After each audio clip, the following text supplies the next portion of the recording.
So I was in a good mood, but I feel like we're going to be in a bad mood by the end of this video. So let's go ahead and watch, what is this called? Relay Race. This is similar to the modularity video we watched a couple days ago, where I think it's going to define some other feature that never made it into Star Citizen. So here we go. Relay Race, Physicalized Components 2014 to 2022. Persistent universe. We need more parts. The team is working on expanding the components pipeline and on integrating what we've already developed into the plan for the persistent universe. We're designing these ships so that you can walk through the inside, basically look at every angle from the outside. This is a concept artist who left like forever ago. Have things that pop up, access different components, swap things out. Like usually other games do that for one vehicle in their game and they spend 2 years to take it from start to finish. And we're gonna have hundreds of these and we do them in a matter of months. Briefly, components are actually the meat and potatoes of the game, essentially. Everyone loves the ships because they're exciting and they look cool, but ultimately our game really is about components, and the ships are just the thing that you put the components on. For this V0 rollout, a lot of those parts are I know actually this guy. going to be hidden and just invisible because a lot of our ships weren't built with our new standard sizes in place. So you know, it's part of the process where we lock something in, so we'll have to do an update pass. The bigger thing that's helped with this is also going into a lot of our new ships. So as we get the Constellation online, now having these standard sizes and stuff for all the components, we're really making. Wow, it was 2015 to standardize the components. That actually doesn't feel like it was that long ago. Making sure that it's like, oh no, That was a long everything time that you ago. need to interact with on Constellation is going to be tangible, is going to be real. Let me walk through here. Also, another big thing was we've added a lot of the components to the ship. So eventually, these boxes here will be replaced by actual components, avionics that you'll be able to Which most of them have been at this service point. and repair and all that stuff. So you'll have all sorts of access to components down here. So where these big boxes are on the wall, these will be replaced with the actual ship components when they come online. So this is where you'll be going to repair damaged components. You know, it's got to a point where we're realizing that, again, it's kind of linked to the legacy ship stuff, that a lot of stuff kind of wasn't really kind of resolved at that point, you know, the standard metrics. We've got all that information now, and it's really a case of like, we're kind of going back over these things, and the legacy ship, and making sure that they work with those new systems. Gotcha. And it goes way above that. I mean, that's just the basics. I mean, we've got all the ship components coming in. The ship won't be able to function with these, and these are actually going to be physical things that you can interact with in your ship. You know, if they're not there, the ship will not function. So there's these layers that are coming in. 2016. Yeah, but the difference is this is them saying this is the plan. This isn't them saying this is what we're doing right now. This is the priority right now.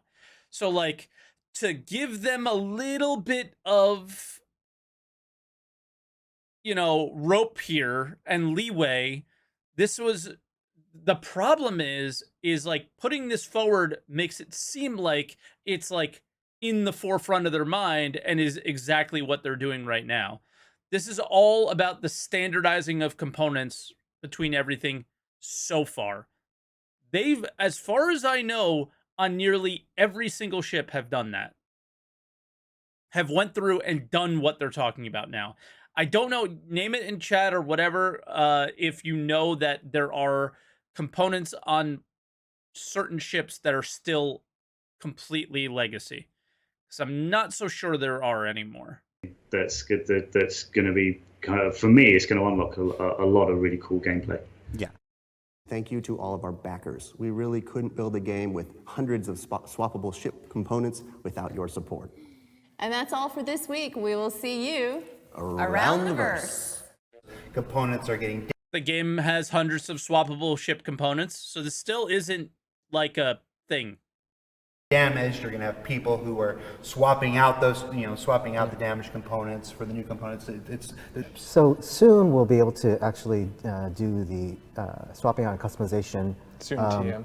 Well, we'll be able to do that on the loadout screen. I think in the near future, we'll be able to actually do them on the fly. Yes. So that'd be great. We've been actively working on that. We're going to be, putting a lot of systemic damage in the internal components, and over this next 6 months, and everything's getting componentized and giving health. I really want to be able to pull components out and Wait, and what put did he them. say? And over this next 6 months, and everything's getting componentized and giving health. I really want to be able to pull. Everything has health, and everything is componentized, whatever the fuck that means. As far as Components I'm out aware. and put them in and replace them and stuff like that. So from a ship standpoint, we have them there, and we have them placed. I think this is where things start to go awry, and physical, like 2018 on is I mean, listen, the amount of time it's taken to get to 2018 and have this stuff done in the first place is its own problem. But for me, I think this is where I start to get frustrated. Something that John Crew prototyped a while ago and showed it working on a Gladius as well as working on a Connie. I want it as soon as possible, honestly.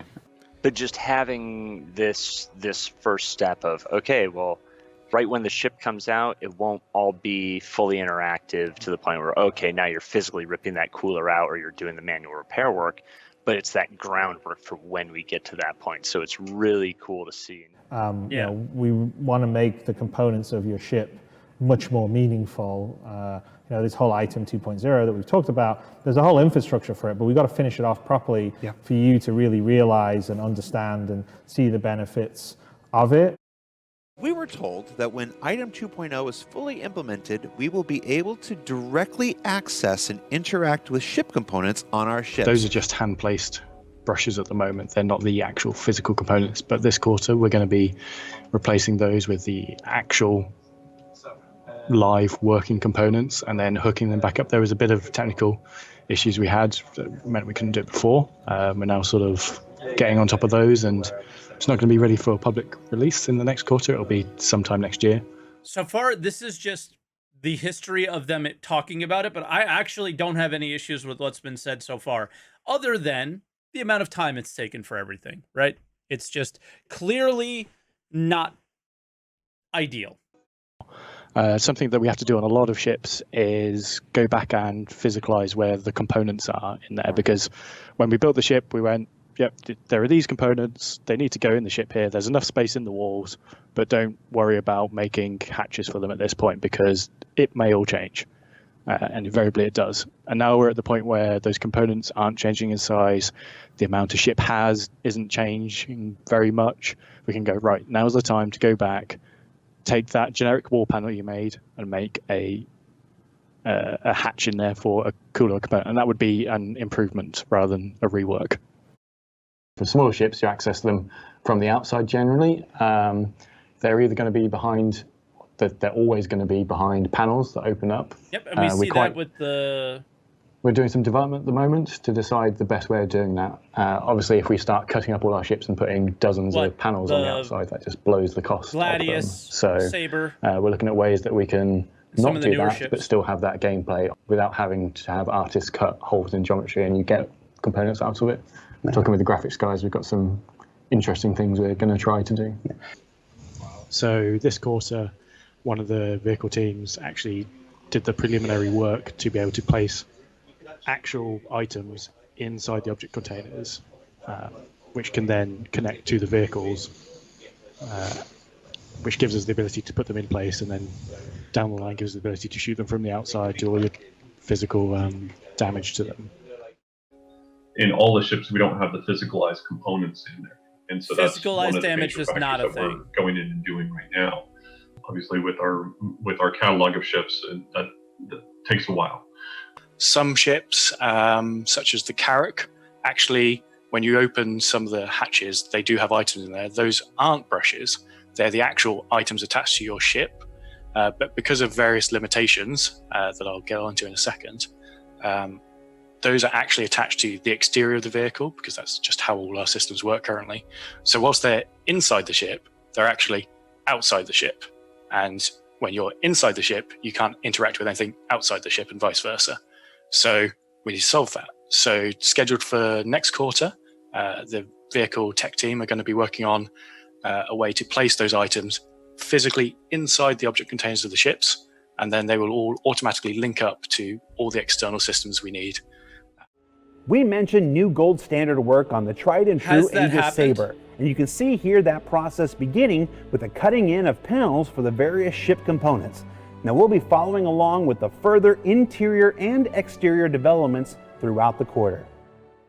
You know, if you look at what we've done with the Gladius recently and adding in all the kind of the ship component panels and the access panels, that's all work that we've kind of got marked on to do. We can't for tell, yeah. our other ships, but that all impacts cost. So what we need to do is, we don't want to just be piling in feature work and then suddenly being at a point where we've completely tanked the performance. We are looking in the very near future to start going through some of our ships. We're looking at going back to the older ships and updating those.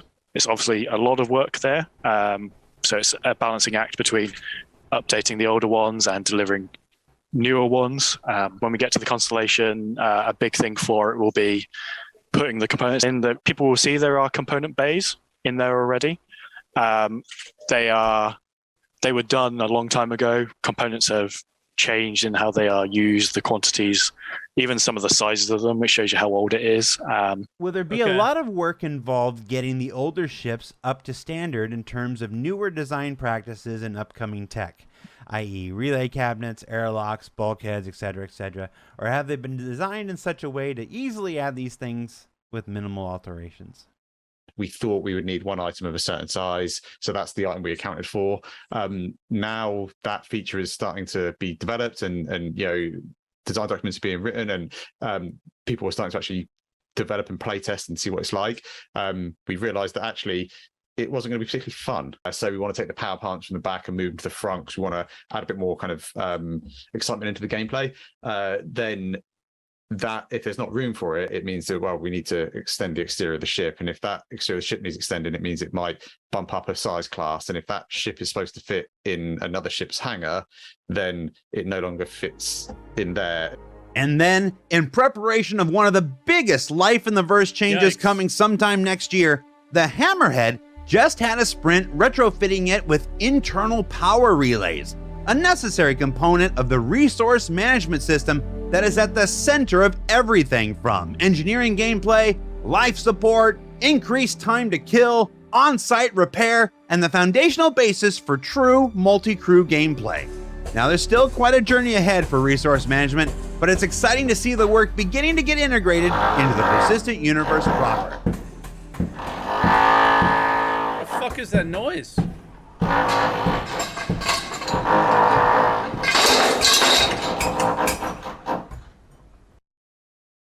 What was that about? Okay. Yeah. I guess, yeah, they're just working on it. But I don't know. That one feels less malicious than the modularity thing.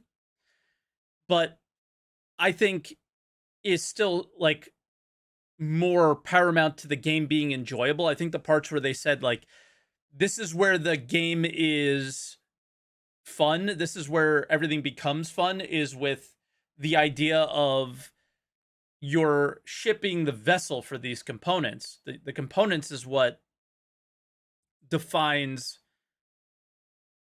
everything. And they just never got to that place. And it's kind of, it's frustrating. It's annoying. It's like, holy shit, they started talking about that in 2014. And that's the part that is the part that I can't handle, is they continued and continued and continued to iterate on the game and what the game was supposed to be, and then made it more and more and more difficult to make this a reality as time has gone on. Every year that passes, the game gets more complicated and it becomes less likely that this work gets done, is what it feels like. But yeah, it's I don't even know what to do. They didn't have a game in 2014. What are you talking about? They had Arena Commander. Right? How's component swapping supposed to work in a single seater? It's all external. So you do it externally. And given that cargo's going to snap to a grid, I would fully imagine that you will snap components into a grid. Like a playable PU. It didn't matter. It doesn't matter. Everything was supposed to be thought of and figured out before then. Right? You were supposed to understand how your game was going to work.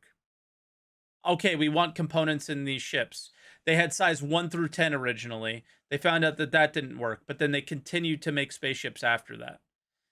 Right? They continued to concept ships without doing it the right way, you know? They figured all this stuff out as they went. And it's what led us to today. Listen, I'm sitting here in retrospect saying all this is a problem. I wouldn't have known what to do, right? I'm not going to sit here on my high horse and in hindsight say this is how it should have been done. But it's 2022. There's certain things that at this point, you know, nearly 2023, there's certain things at this point that should be done, and this is one of those things. And they just added more and insane work on top of it with the whole relay system and all this other bullshit. So they just extended this getting done by years. You know? So that's where I stand with this. It's just another expose of how bad this is. How bad of a situation we're in.